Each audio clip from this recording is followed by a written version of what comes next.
I love to do, is what I'm passionate about. And so those are the skill sets that I bring to bearing fruits. And I'm just very thrilled and excited to be a board member and to be able to continue that work of advocacy and being the voice and hope to those women who feel hopeless, who feel that there's not a place of community for them.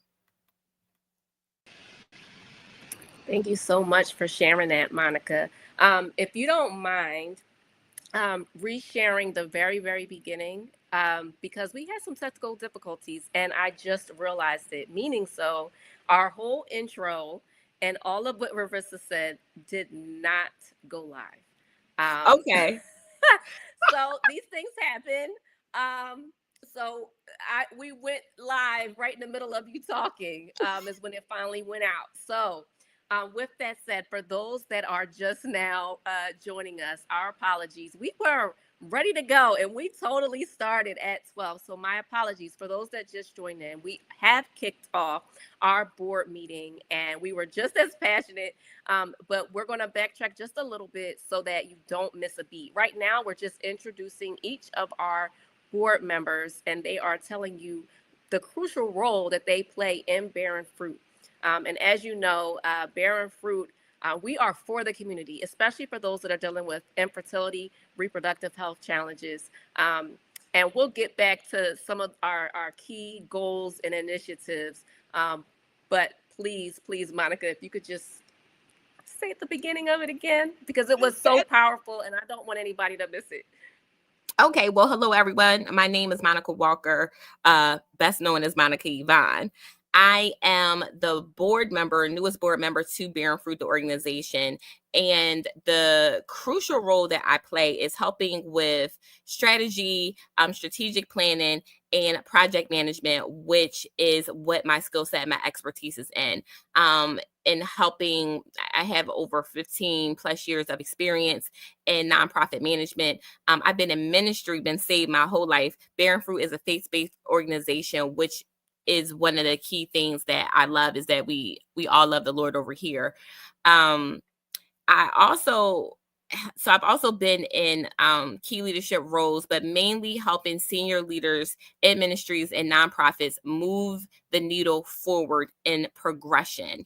And with Bearing Fruit, I started coming around because my friend was hosting an annual event there. And so I went to the event to support a friend, and there I surprisingly found my tribe. I found my people who understood what it was like to be a woman of color, dealing with infertility. I have had a myomectomy with 13 fibroids removed. I've had endometriosis, and always trying to find women and Black women that understood where I was, that had the same faith as me, had the same belief system in me, was very important. So I came to a few Bearing Fruit events. I volunteered, and then I made the decision that I wanted to volunteer more of my time in an integral role, in a high level role, to move the organization forward, because I believe in the advocacy and the work that we do at Bearing Fruit. There's so many women who are hopeless or feel that there's no voice for them. And here, Bearing Fruit, I get to help be a voice to the voiceless and bring hope to those who are exhausted through the disappointment that they go through in their journey. And through that, and then through my project management skills, through my ministry skills, through over 15 years of preaching and helping kingdom leaders, I get to bring that all together to help the person who was me not that long ago. Thank you so much, Monica, and for that pivot and circling back. We are so overjoyed to have you join us, and it was a great pivot from like being able to attend and be a part of the community to then moving into a role that you could be even more impactful. So welcome. Yeah, excited. All right. So Marissa, if you can also tell us again about who you are as our vice president of Bearing Fruit. I am happy to do so. Hello, everyone. Hello to the YouTube live folks watching us, and wherever you're watching us. Thank you for tuning in. My name is Verissa McMickens Blair. I am the vice president of Barren Fruit, and I became involved because I have known Deanna, our fearless founder, since many years ago, as we were worshiping together and getting to know each other and becoming friends and our families connected, as a member of the Church of Christ when I was living in Philadelphia. And so we have stayed connected in those early days where the initial events were coming together, and Deanna was pouring out her ideas and really trying to follow this calling, even before the idea of becoming a nonprofit was in the works. The idea of doing the work of our empowerment walks and our gathering prayer warriors around reproductive health for women, and especially women of color. It has been my pleasure to be a part of those early events and early days, and sitting down, writing things, supporting by showing up to events and volunteering, bringing my own children, walking, and just celebrating and being part of all of that. And so it has been a journey that's been important to continue. And I love the work that we are doing. And then I had the ability to use all these skills that I had gained over the last 25 to 30 years as a nonprofit executive and leader, working as an executive director, volunteer director and manager, managing and creating programs, and fundraising and doing development work in the nonprofit sector. And then even in the transition that I've made over the last several years, in 2020, I started my own for-profit entity called now Wellspring Consulting, and have been able to really use all those skills to help and support nonprofits, small businesses, entrepreneurs, writers, people of all kind who are trying to share vision and message that has power.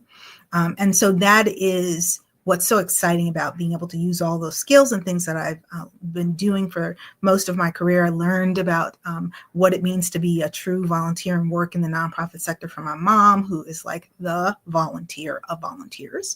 And so following after her footsteps and learning to do that has really made it so that I use every bit of skills that I have to support the work of the nonprofit that is emerging as Barren Fruit. So we're excited. I'm excited to be here to talk to you, and to talk to my fellow warriors. We are at the heart of and sort of acting as the engine that's driving Barren Fruit forward. And again, all those skills that I bring. I am a mom of two, and so had have in the past dealt with issues of reproductive health, having lost births, and just knowing that it is a very difficult journey when you feel you're on your own.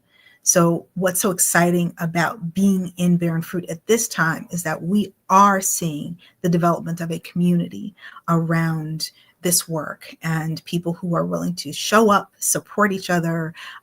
And so that is Barren Fruit in a nutshell. The things that we are trying to do are about supporting the people who are walking through the world right now, especially among African American and other women of color, dealing with issues of reproductive health, and being able to pass on a legacy of understanding and knowing and community to young women, we hope.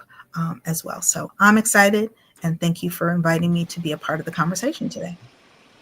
We are welcome to have you. And as I was saying, like, it's been a pleasure, and it's been a need to have you as vice president.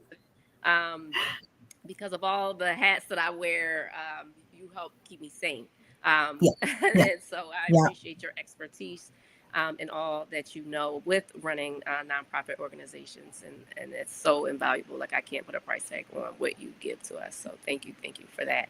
And My for sharing pleasure. with us and being with us for all these years when it was just a concept Yep. into Yep. fruition. Yes, Yeah, it's good to absolutely. see it become what it is now, and you have amazing vision for what it can be, and that's why Mhm. the board is here to help move that forward and make it happen. Yes, absolutely.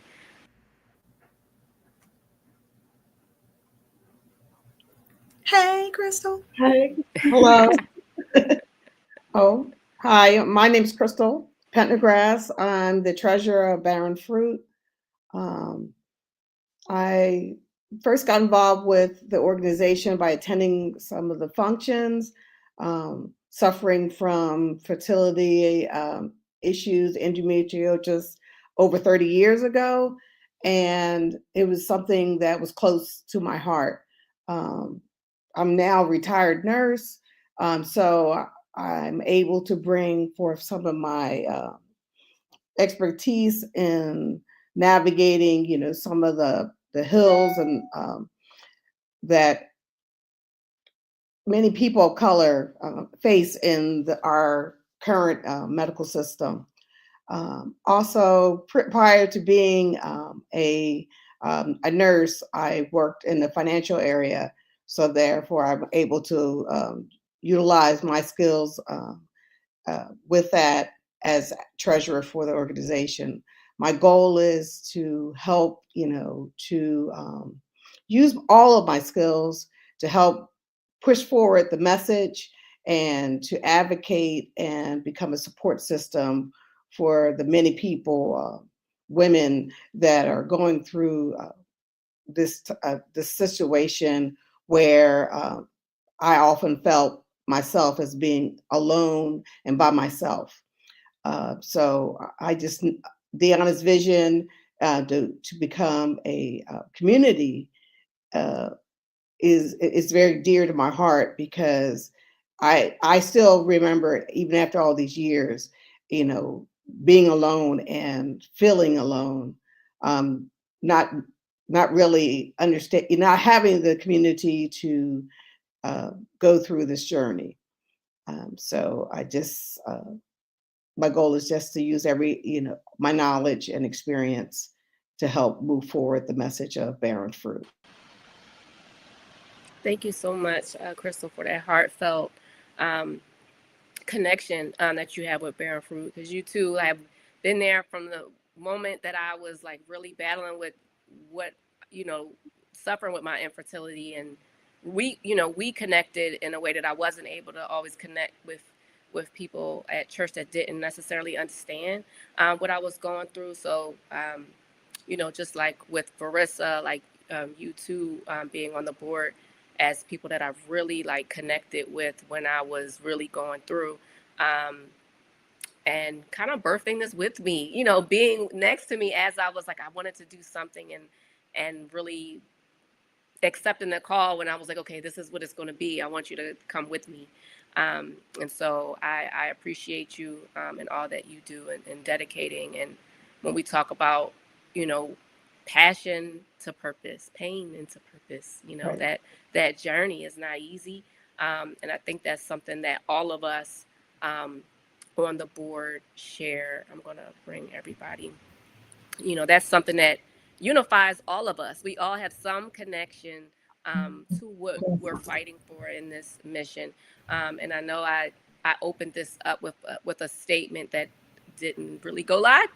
So I will just briefly state, because I don't want to go back and waste too much time, but just for those that are just now tuning in, make sure that you tag a friend, invite someone to join the conversation. What we're doing is giving you some insight into some of the conversations that happen in the boardroom. While we are really planning our events and thinking about what is needed in our community, how better to do that for us to be transparent and share the heart of what makes us thrive. And then also, for those that are tuning in, if there's something that you would like to see from us, if there's something that we're missing, this is your opportunity to talk directly with us, talk directly with the people that are really fighting for you and fighting for the mission, so that you have the proper resources, so that you don't feel alone, so that you understand that there is a community surrounding this and you do not have to walk this by yourself.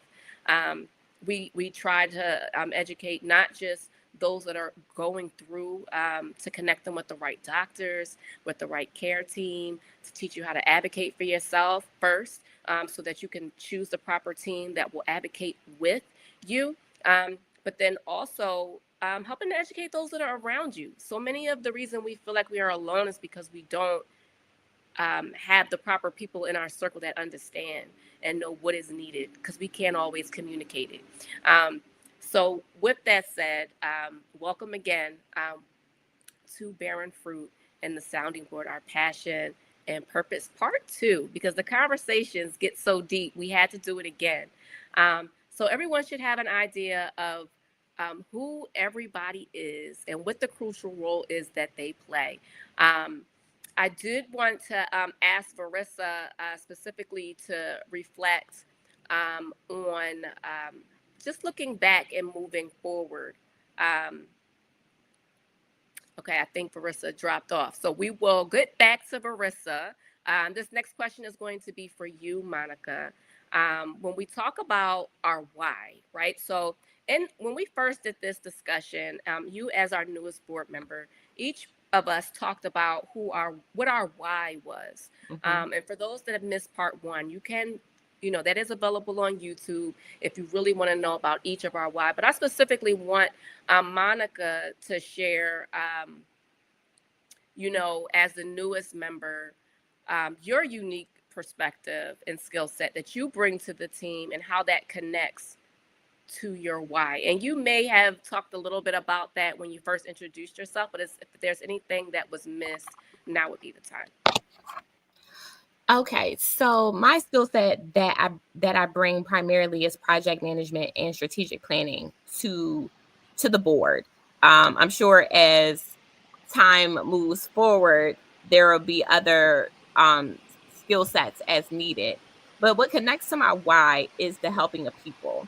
I've always wanted to help people, and as I've grown, matured, evolved, um, my skill set and my expertise has increased. And what drew me to Bearing Fruit and the unique perspective that I have is that Bearing Fruit, being 5 or more years old, was in a place of just needing to get over the hurdle and going to the next step. And that's where that's where I'm good at. That is exactly what I'm good at, as to being able to bring in fresh eyes, to bring a different perspective, and to bring a unique perspective of ideas that may not have been thought about, or even sometimes just a confidence boost so that you can continue to go. One of the truths about being on a board or being on an advisory team and committee is that you can get burnt out. And burnout amongst leadership and senior leaders is a real thing. And so when you're experiencing burnout or even just fatigue, you need other people around you to help fill in the gaps, to fill in the gaps while you're regaining your strength. It's in the natural process of a project. It's a natural process of growth. And so that's what I bring, is to help put together the gaps and to continue to move it forward. And so the question is, what drew me to Bearing Fruit was that this was a community of women that understood my story, and I didn't have to explain the nuances. You automatically understand. If you've never been through infertility, you've never had PCOS, fibroids, endometriosis, or have never had to hold the hand of a woman that has, you may not understand how sensitive, how intricate, how exhausting it is to maneuver through the process, to advocate for yourself, to be disappointed in the process wherever you are. And that was my why, because I wanted to help the woman that looked like me, that when I first got my diagnosis of endometriosis, I was told, do you want to get pregnant now? Because a pregnancy would stop endometriosis. And so at the time I was in my 20s. So if you're telling me that pregnancy was the only way for me to be healed, that wasn't anything that I was willing to do. And so I wanted to help the woman that looked like me, because I know I'm not the only one. And so uh as we just sit and we're, being transparent in our boardroom, it is what events, what things continue to push our mission of advocacy and justice forward, to be the voice to the voiceless, to be able to be the voice to the woman, or even to, or the partner, or the families who are burnt out, who have lost their strength and said, I want to move forward, but I'm just tired. And if we are helping those individuals, even at a board level, at a senior leadership level, we feel those same things. We're not void of the humanity of that. And so as the newest member, yes, I have fresh eyes. I have a uniqueness, but I have a uniqueness because it's my story. I have a uniqueness because I've been in ministry my whole life. I have a uniqueness because I've been preaching for well over 15 plus years. I started this young. Is not much that I haven't seen and not much I can be duped by. And so the eyes that I bring is, hey, watch out for that. Project management, it's let's scale back on this. We need this. I work in development and fundraising. So me and Verissa have a lot of similarities. We kind of really talk the same language. But I've been in the number 1 seat and the number 2 seat to understand how D as the president feels. And so when you've been at this for a long time, and I want everyone to just understand, they've been at this for a long time. And when you've been at this at a long time, you still have personal challenges. You still have things that come and hit you. But I'm one that can join in the circle and say, hey, I'm willing to take the hits together because we're stronger together than we ever could be apart. No, thank you for that. I appreciate that. And, when you talk about like what drew you, one of the things that stood out to me when we first met, me and Monica met up for coffee. Like I thought we were just chatting, and we needed to fill a board seat. And so had she not like opened her mouth and said anything, that wasn't my mindset when I was coming to meet her. I just was coming to meet for coffee. But sitting and talking with her, I was like, okay, Lord, it's her. Like she's sitting right here. Like, of course I got to talk to the other board members first, but I see what you're doing. Like I was feeling kind of stuck, like, because, for those that, don't really follow us on Instagram, like, most know that my Instagram has kind of been dormant for Bearing Fruit. And it's not because we were not working. I was overworking is what was happening. And I was burnt out. The classic example of just working from fumes until you just fall flat out. But we continue to work and build, but we realize, okay, this machine is not working properly because we need to, sometimes you have to take a step back to move forward.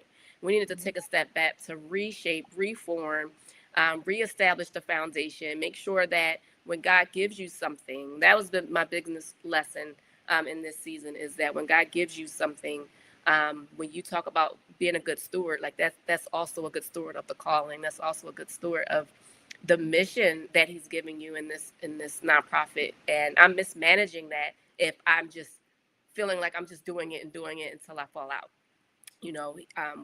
We have each of you, and we're surrounded by people that also constantly say, what can I do to help?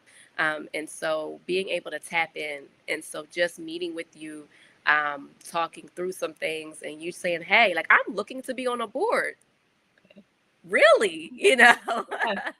Well, we so happen to need a board member, so we so appreciate you and thank you, because there has to be a drawing on both sides, right? Absolutely. So Varissa's back with us.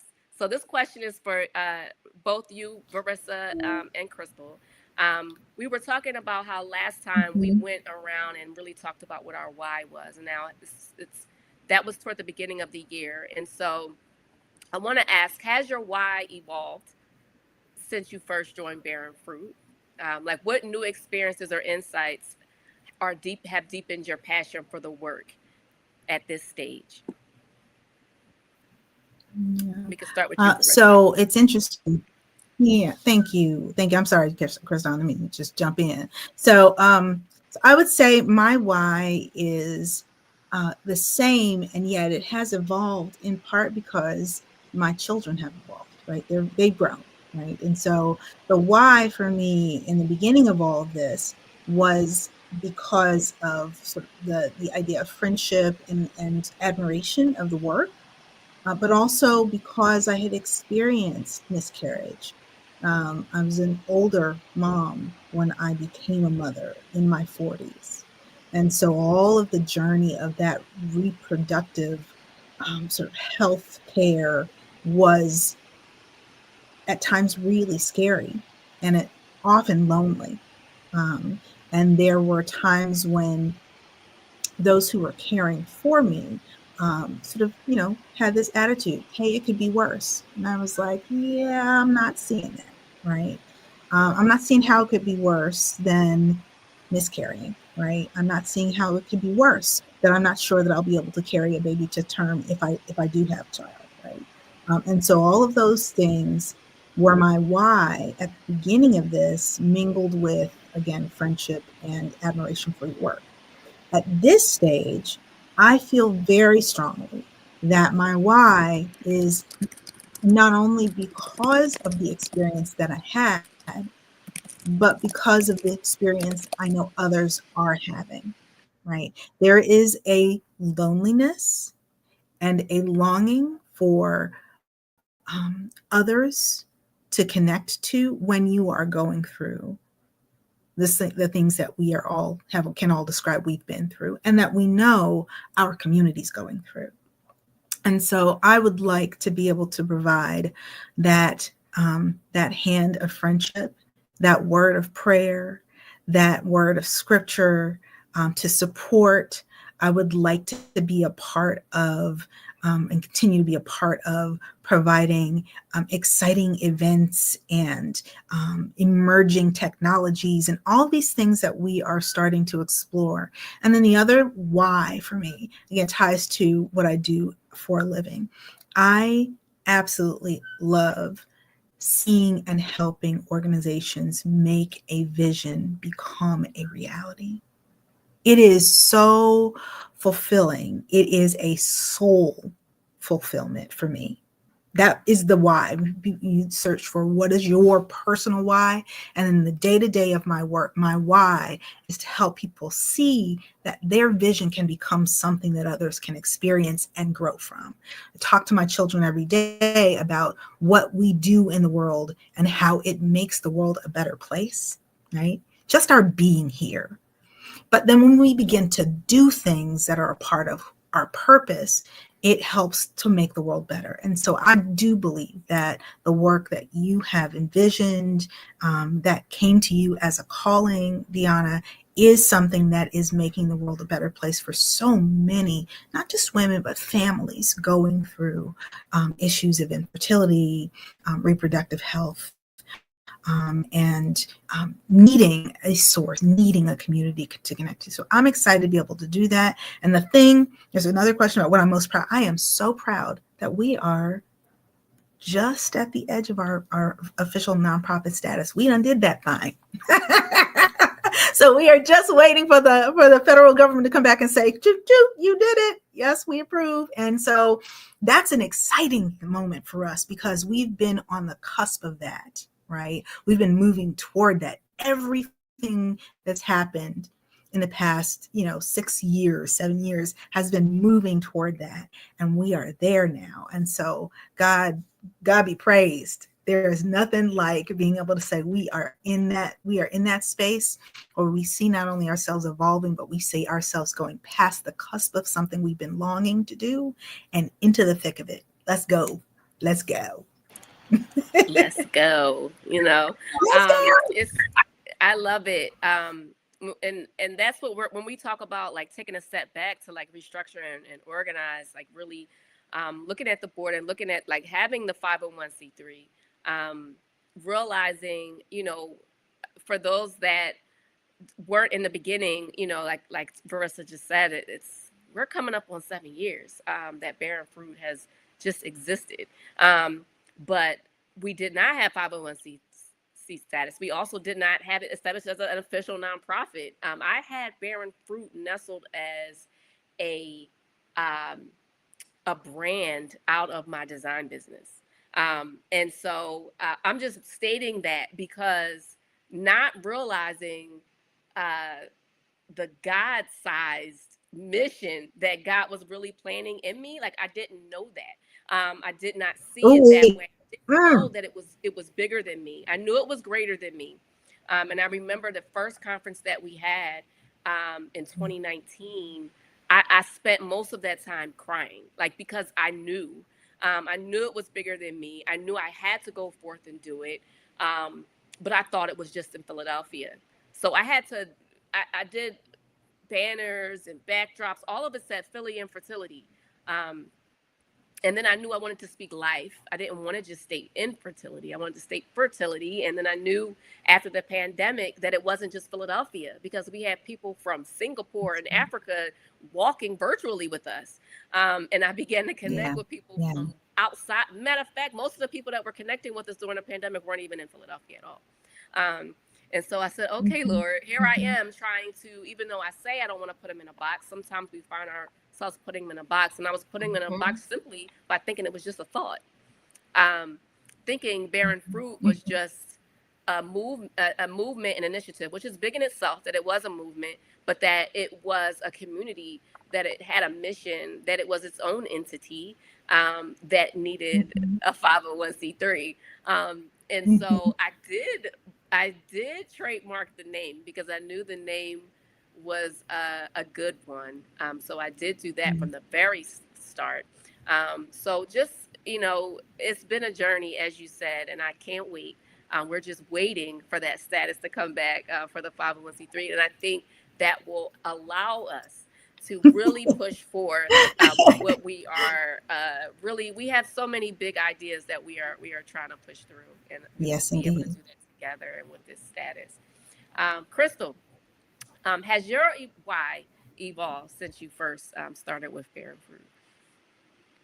I don't think necessarily my why has changed. I think my sense of urgency has changed. In the sense that as I age, I see, I'm looking at like the end of the race closer, and I just see like with certain political changes, certain things that are on the horizon, that I see the desperate need for advocacy for women, and especially women of color. And I understand that we don't wrestle against people. That's right. But we don't wrestle against people. But at the same time, I think the mission of the organization is to help and advocate for people. And I take that as an offshoot of my Christianity, that we are to serve others. And I just see, just certain things happen politically.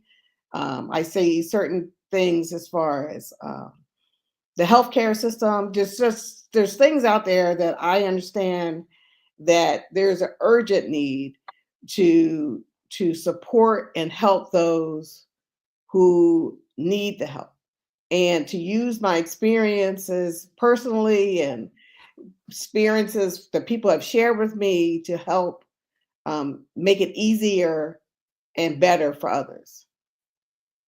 So that's the only thing, is just the urgency, and that it goes along with my my calling as a Christian, or what I'm supposed to do is to serve others.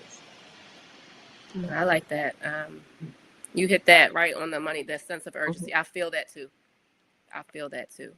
Which is why the need for us to have our stuff together, so that we can meet the need urgently. Because any delay in us moving forward and what's been placed in our heart, like what it was always placed in me, because also I'm still writing this book, right? The thought is there's someone waiting for the book to come out. There's someone waiting for you to carry out the mission. They need it. They need the community. They need the resources. I've recently, and I'm just going to briefly mention it here, the work that I've done in my master's program with user experience and interaction design at Thomas Jefferson University. I had to interview 12 women that battle with reproductive health challenges. And one of them had not had a diagnosis. All of them had eventually had diagnosis, and we will have some events centered around the data and research that was found there, because there's so much that we're working on behind the scenes for that. But recently, So this was last year, last fall, I want to say, where I was doing this research. I got the call this weekend that she finally got diagnosed, but it was not from her reproductive doctor. It was from a geo doc, like your digestive tract. GI. Mm-hmm. And we were praising the Lord because you finally got a diagnosis, but it didn't take the journey that we normally would.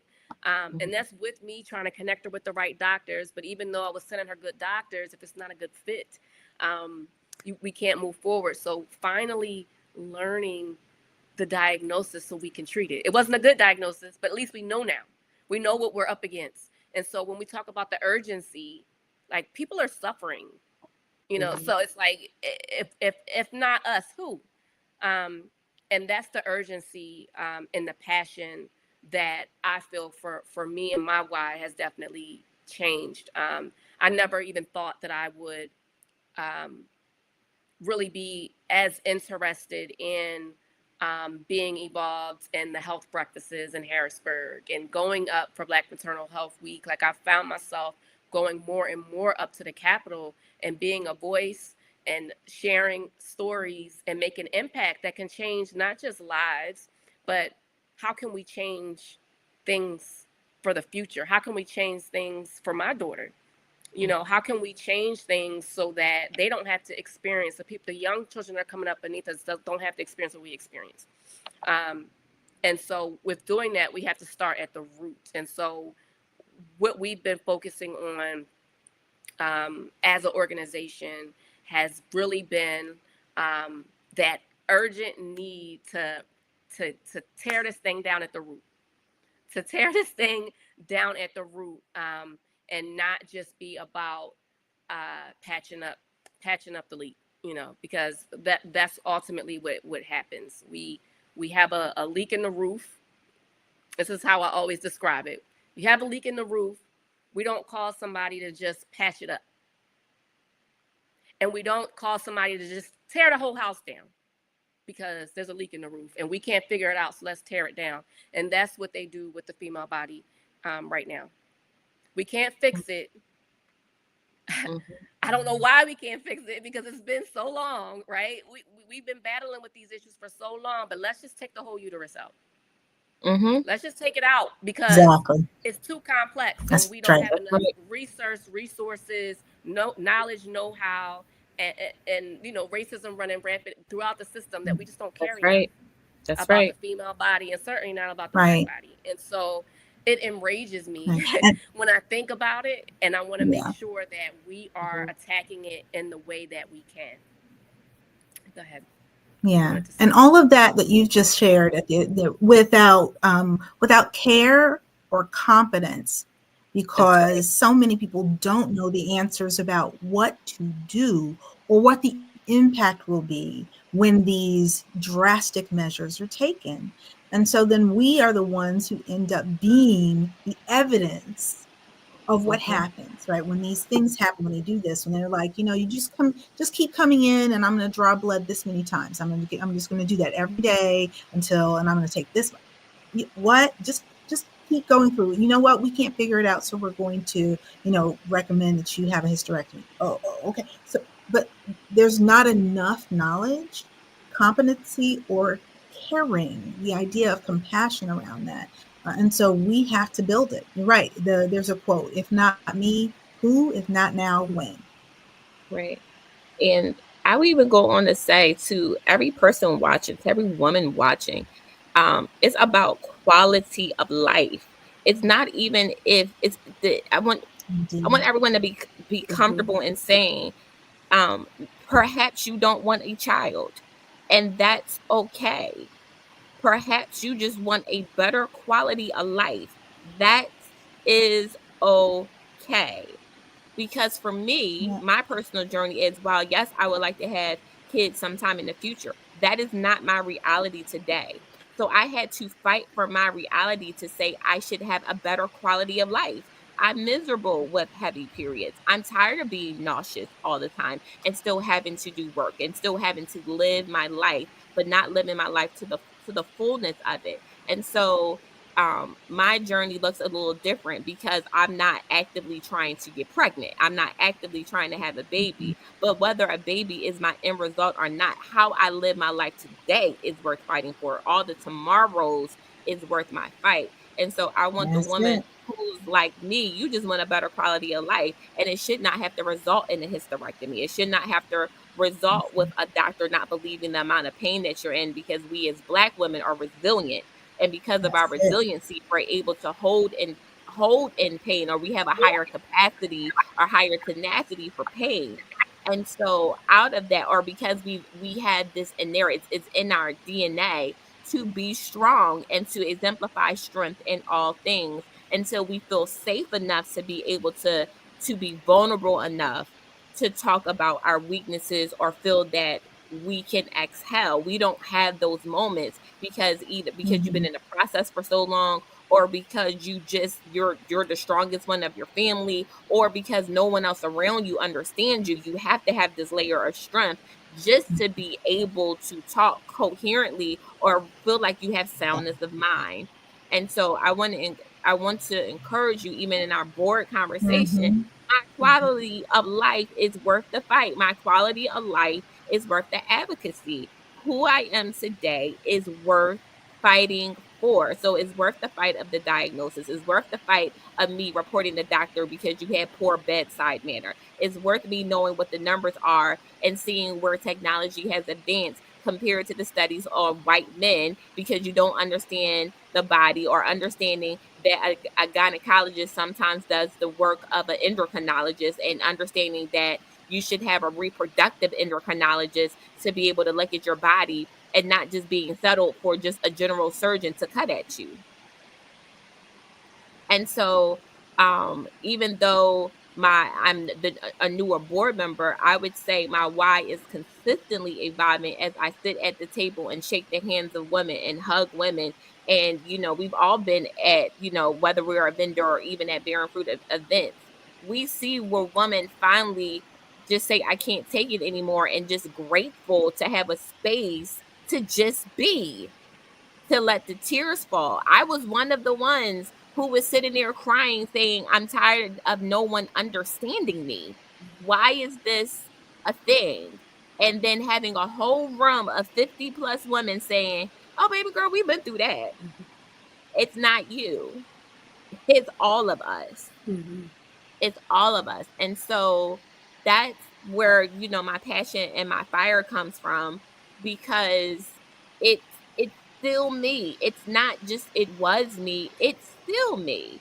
Mhm. Every single day, my quality of life is going to be worth the fight.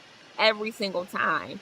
And so, as we talk about, the things that make, enraged, that's one of the things that fuels my fire is I had to fight, or doctors wouldn't work with me, because I didn't want to get pregnant immediately. I just wanted to have a good quality of life. And how is it that we can fight for the life of the child and forget the mother in the process, and forget Mm. the womanhood in the process?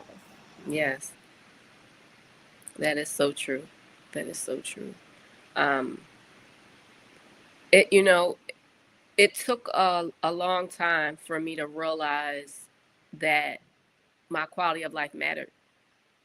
When you, as women, most of our time is spent worried about everybody else, and caring for everyone else, and making sure everyone else's quality of life is as comfortable as possible, and oftentimes at the sacrifice of ourselves, which I think has pushed that evolve of the self care movement, because realizing that we are not superwomen, we cannot do it by ourselves. We because we are still trying to fight the fight that the women that came before us do, and be entrepreneurs, and uh, be be the leader in the boardroom, and work so it's like we wear so many hats. But as someone that dealt with pain from my first period at 11, um, quality of life was never one of the things that I thought was a possibility. I thought this was the hand that I was dealt, therefore deal with it. And these are the things that can make you more comfortable. These are the things that can help you cope. These are the things that can help you push through. And so while those things are sometimes needed, they sometimes also teach us that we are not worthy of good quality. And it took me to want a child, for my doctor to stop me to say, before we talk about that, let's talk about your quality of life. And I didn't realize how bad I needed it. It's almost like somebody that says, I don't hug. You might not hug because you never had one. If someone never gave you that type of love, you don't even know that your body needed that. And so I didn't know my body needed that until the doctor said it. And it was like a light bulb went off and I just broke down crying.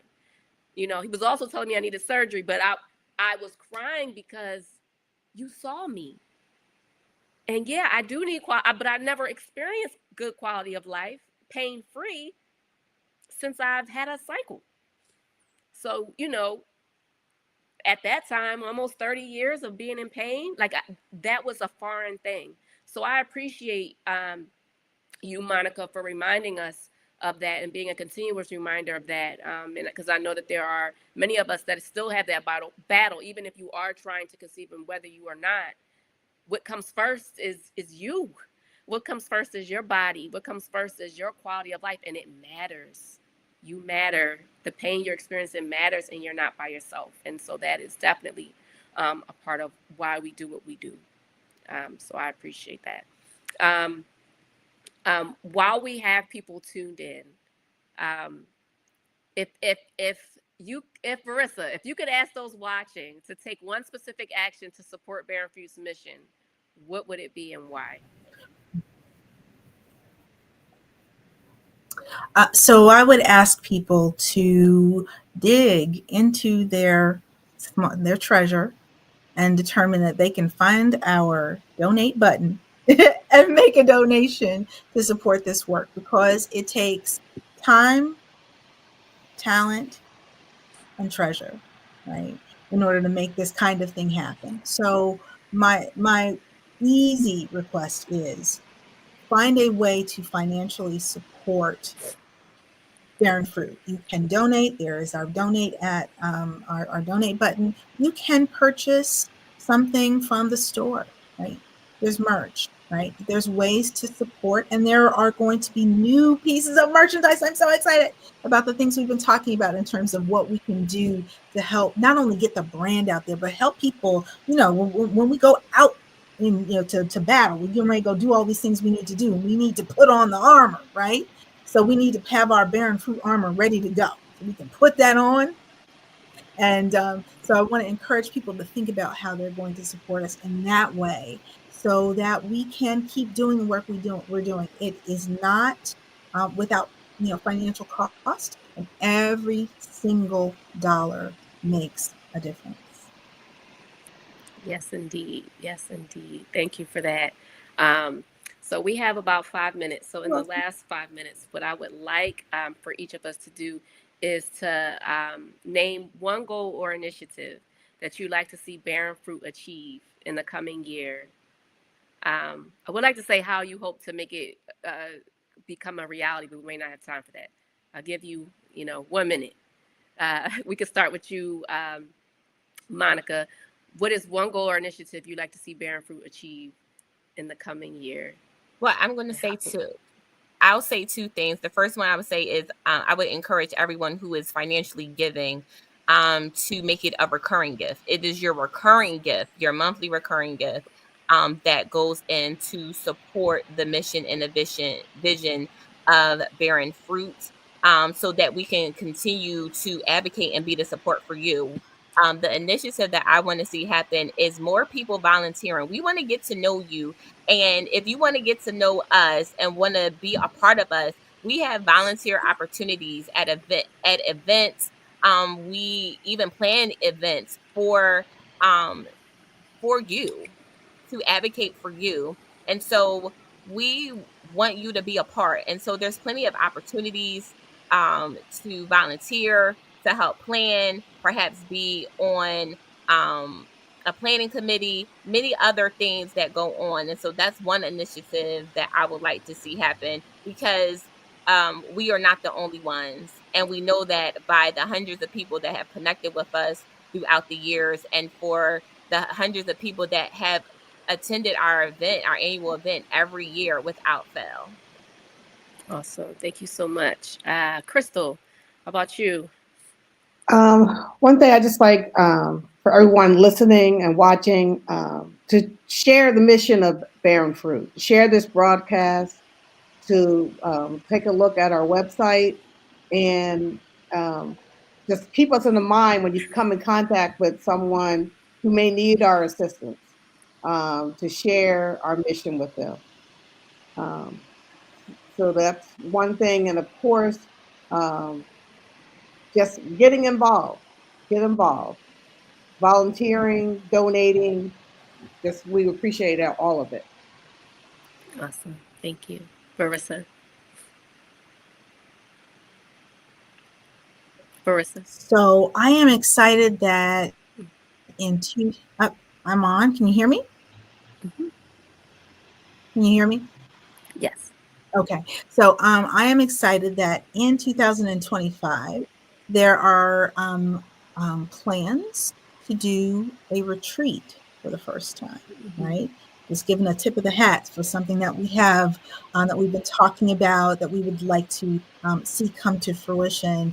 Deanna has had this vision for quite some time, specifically about doing a retreat and making it a very focused time to be together with members of the community and to pray together, be together, talk together, learn together, support one another in community, in the space together. And I am so excited about what that can and will look like. So I want people to keep their eyes open and ears open for information about that in the coming fiscal year and in the coming programming year, so that we can let you know and that you can find an opportunity to come and be together with us over the course of a day or so, or a day or two, and really just dig into the support we're going to need. Look, things are about to change drastically in many ways around issues of reproductive health, around Black women's health, around health insurance, around financial capabilities and capacities. There are changes coming that we do not know the depths of just yet.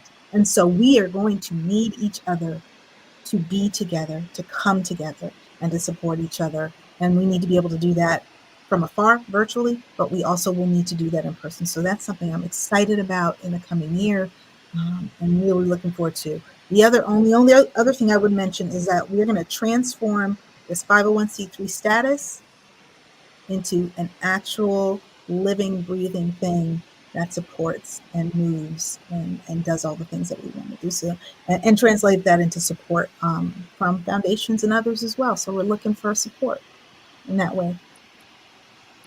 Absolutely. Thank you. Thank you. I know for me, one of the biggest goals, yes, is this retreat. This retreat was something that was planned the year of the pandemic. And we had to change course and do something online instead. And we have not since gone back to rebirth that. But it was all planned out. And so while we need to tap into that and update some things, I'm really excited about the retreat and where we're planning to have it because it's going to be so good.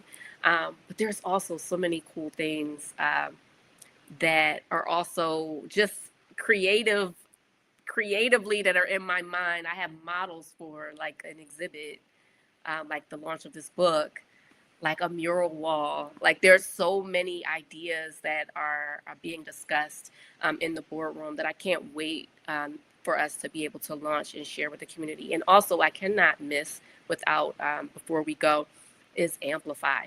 And so I did mention that I recently have my master's in user experience with interaction design, and with that, I do professionally. I'm a designer. Passionately, I'm an advocate.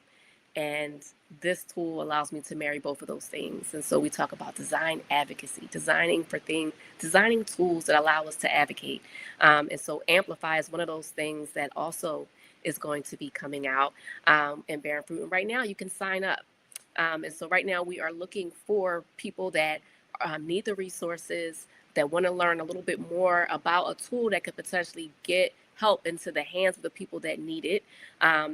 Right when where they are, to help connect them to proper resources and information that they need to help with their health. But we also need doctors, holistic practitioners, health providers. Like, we need all hands on deck that are really ready to support this mission. And so if you are interested, please, you can email me, but you can also sign up at amplify.ai. Um, and with that, I thank you. I thank all of you, my board members, and those that have tuned in today. We appreciate you for taking the time to have lunch with us. And to talk about some things that are near and dear to our heart. Um, so even if you watch this to the end, you could still tag a friend and send this live to them. This is going to remain up on YouTube, on LinkedIn, and Facebook. So please check back in with us and stay connected. You can also join our newsletter at barrenfruit.org and sign up so that you don't miss a thing. Thank you and have a great day. Bye-bye, everybody. Yeah. Bye-bye. Thank you. Happy holidays.